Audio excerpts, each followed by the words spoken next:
ओम शांति।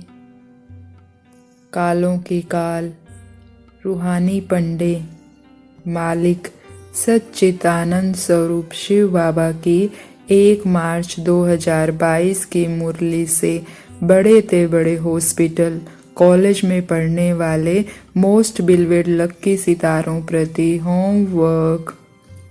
आज बाबा ने कहा कि इस ड्रामा में हर आत्मा को अविनाशी पार्ट मिला हुआ है जो बजाना ही है। तो आज पहला होमवर्क तो हम यही लेंगे, बार बार जिस भी आत्मा को देखेंगे मन को पक्का कराएंगे कि इस आत्मा का इस ड्रामा में ये पार्ट है। जिसको भी देखेंगे इसका ये पार्ट है, इसका खाना बनाने का पार्ट है, इसका ऑफिस में होमवर्क करने का पार्ट है। और अगर कोई हमें कुछ बोल रहा है तो इस समय उसका ये पार्ट है। वो आत्मा भी चाहकर उसको नहीं बदल सकती। तो हमें किसी के भी पार्ट को देखकर दुखी नहीं होना है, घबराना नहीं है। क्यों? वो नूंद है कल्प के लिए, वो उसको कर्मों के अनुसार वही पार्ट बजाना है। तो हमें उस पार्ट को देखकर दुखी नहीं होना, बल्कि दूसरी आत्मा को साकाश देनी है, शक्तियाँ देनी है, ताकि वो भी अपना पार्ट हंसी खुशी बजाए।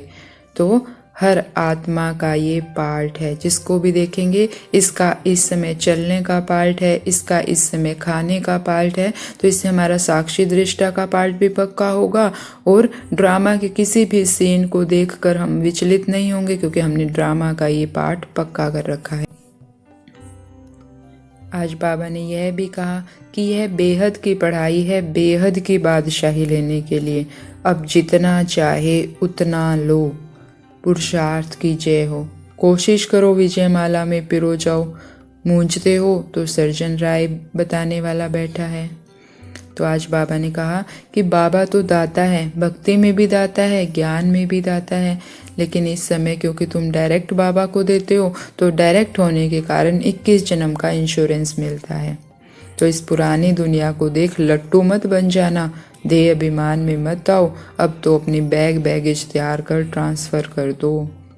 तो आज हमें इस बात पर भी सारा दिन ध्यान रखना है कि मुझे पुरुषार्थ करना है, क्योंकि पुरुषार्थ की जय बोली बाबा ने। और जो भी हम और पुरुषार्थ करने का तरीका भी बाबा ने बताया। क्योंकि हम पुरुषार्थ क्यों नहीं कर पाते? क्योंकि हमारा मोह है। अगर हमारा रिश्तेदारों में मोह है तो हमें रिश्तेदार खींचते हैं। अगर हमें चीज़ों का लोभ है तो चीज़ें खींचती है। ये पुरानी दुनिया खींचती है। क्यों? इसका भी तरीका बाबा ने बताया कि इससे कैसे हम नष्टो मोहा बनेंगे, जो आज का वरदान है कि हर पेपर में कैसे पास होंगे और कैसे नष्टो मोहा बनेंगे। उसके लिए बाबा ने कहा निमित्त भाव रखो। जब हम निमित्त समझ के कर्म करते हैं, बाबा ने कहा निमित्त समझने से निमित्त बनाने वाला याद आता है। मेरा परिवार है, मेरा काम है, नहीं, मैं निमित्त हूँ। इस निमित्त बन के समृद्धि से हर पेपर में पास हो जाएंगे। और फिर हमें अंतिम समय ना कोई वस्तु खींचेगी, ना कोई संबंधी याद आएगा, और हम नष्टो मोहा बन जाएंगे। तो सारा दिन हम आज ये भी अभ्यास करेंगे, क्योंकि हमें अभी थोड़े से दिन रह गए हैं जब हमें पूरा वर्षा लेना ही है। तो इसके लिए आज हम इसका अभ्यास करेंगे, मैं निमित्त हूँ। कोई भी काम है उसका बोझ नहीं लेंगे, मैं तो निमित्त हूँ। ये परिवार है, बच्चों को पालना है, बच्चों को खाना खिलाना है, तो मैं तो निमित्त हूँ। बाबा आ जाओ, मैं रथ बैठा हूँ, करवा लो इस रथ से। मैं आत्मा निमित्त हूँ। सुबह जब हम अमृत वेला करते हैं तो इसका अभ्यास करेंगे कि मुझ आत्मा को दिन में किन किन कामों के लिए निमित्त बनना है। खाना बनाने के लिए निमित्त बनना है, ऑफिस का काम करने के लिए निमित्त बनना है। तो अमृत वेला ही मन को समझा देंगे कि मन, तुझे किसी भी काम का बोझ नहीं लेना है, तुझे ये नहीं करना है मन कि ये काम ऐसे हो, ये आत्मा ऐसे करे, ये आत्मा ऐसे करे। उस आत्मा को कैसे करना है? जैसे उसका पार्ट नूंद है। मुझे कैसे करना है? निमित्त समझ कर करना है कि बाबा करवा रहा है, मैं आत्मा निमित्त हूँ। मैं आत्मा इस परिवार में माँ का रोल प्ले करने के निमित्त हूँ, पिता का रोल प्ले करने के निमित्त हूँ, पत्नी का रोल प्ले करने के निमित्त हूँ। मैं निमित्त हूँ। तो आज सारा दिन मैं निमित्त हूँ। तो निमित्त बनने से हम हर पेपर को सहज रीति पास कर पाएंगे।